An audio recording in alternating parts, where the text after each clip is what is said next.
अब है धातु की मूर्तियाँ। गुप्त काल में पत्थर के अतिरिक्त बुद्ध की धातु की मूर्तियाँ भी ढाली गई हैं, जिसमें सर्वाधिक प्रसिद्ध मूर्ति बिहार प्रांत में भागलपुर के निकट सुल्तानगंज से पाई गई थी और वर्तमान में बर्मिंघम कला दीर्घा लंदन में सुरक्षित है। शांत स्मित मुख मुद्रा में कांसे में ढली यह आदमकद मूर्ति 7 फीट ऊंची है। इसमें बाएं हाथ में धोती और दायां हाथ अभय मुद्रा में है। अब है विष्णु की मूर्तियाँ। कुषाण काल से ही मथुरा में विष्णु मूर्तियों का अंकन होने लगा था और गुप्त काल में तो अनेक सुंदर मूर्तियों का निर्माण हुआ, जिसके अलंकृत प्रभा मंडल तथा प्रबल बाहु भुजाएं हैं। राष्ट्रीय संग्रहालय नई दिल्ली में संरक्षित महानारायण की विष्णु की चतुर्भुजी मूर्ति है, जिसके वर्तमान में केवल 2 हाथ कोहनी तक बचे हैं और प्रतिमा जंघाओं के नीचे खंडित है।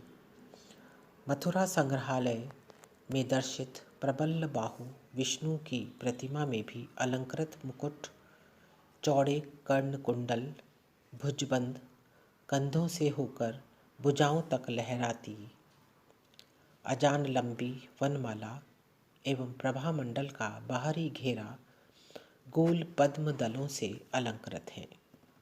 प्रतिमा केवल घुटनों तक ही शेष बची है।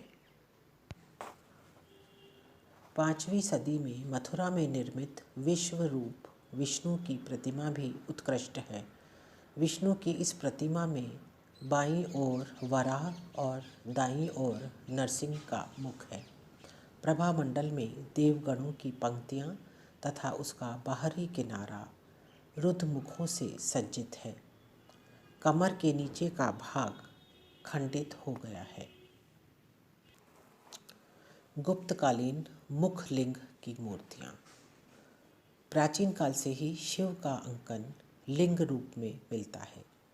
गुप्त काल में निर्मित शिवलिंग 1 एवं 4 मुख के मथुरा, कौशाम्बी, खोह, भुमरा, उचेहरा, भीटा आदि स्थानों से प्राप्त हुए हैं।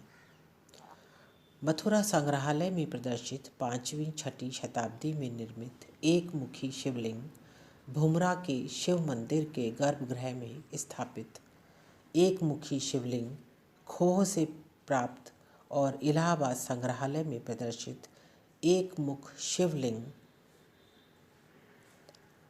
यहाँ के उत्तम उदाहरण हैं। पार्वती की मूर्तियाँ। अहिछत्रा से प्राप्त पार्वती का एक मृणमुख गुप्तकालीन मूर्ति कला का उत्तम उदाहरण है। इसमें गोल मुख, घुंघराले बालों से सजे केश, चौड़ा जूड़ा, कर्णकुंडल, अलंकृत चूड़ामणि तथा तिलक मणि से सजाया गया है। मस्तक पर बने नेत्र से पार्वती की पहचान की गई है। शिव शीर्ष। सारनाथ संग्रहालय से प्राप्त गुप्तकालीन शिव का शीर्ष स्मिथ मुद्रा में है। ललाट पर तृतीय नेत्र, लंबे कान तथा सादा किंतु सुंदर रूप में संवारा गया जटाजूट उल्लेखनीय है। गंगा यमुना। अहिछत्रा कुषाण गुप्त काल का एक महत्वपूर्ण उदाहरण है। यहाँ के शिव मंदिर के गर्भगृह में शिवलिंग स्थापित है तथा मंदिर की दीवार पर बड़े बड़े मृत फलक जड़े हैं, जिनमें शिव के विविध रूप, किन्नर, मिथुन एवं पक्षों पर विशाल आदमकद गंगा जमुना की त्रिभंग मुद्रा में मकर तथा कच्छप पर खड़ी मृण मूर्तियाँ हैं। यमुना के पीछे एक छत्रधारिणी तथा सामने एक पुरुष परिचारक दिखाई देता है। आभूषणों एवं घुंघराले केशों से सज्जित दोनों के हाथों में कलश है। साड़ी पर महीन सलवटें दिखाई गई है।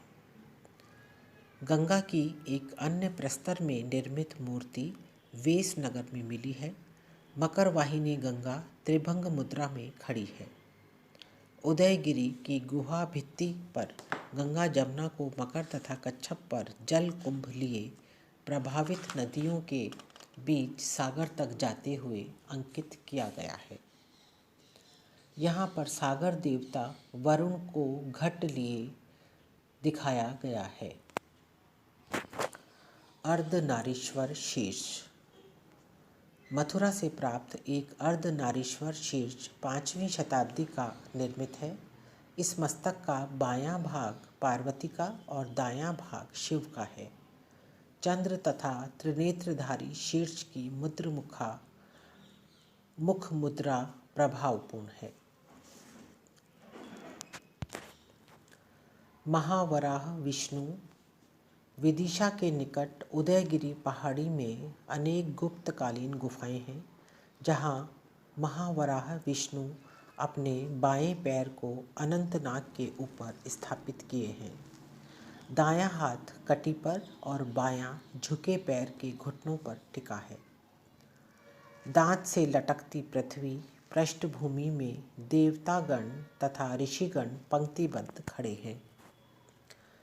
वराह की अन्य बड़ी प्रतिमाएं विदिशा तथा एरण क्षेत्र में भी मिलती हैं। अनंतशाही विष्णु की मूर्ति। देवगढ़ के दशावतार मंदिर की तीनों दीवारों के मध्य एक एक चौकोर फलक में 3 पौराणिक आख्यान उत्कीर्ण हैं।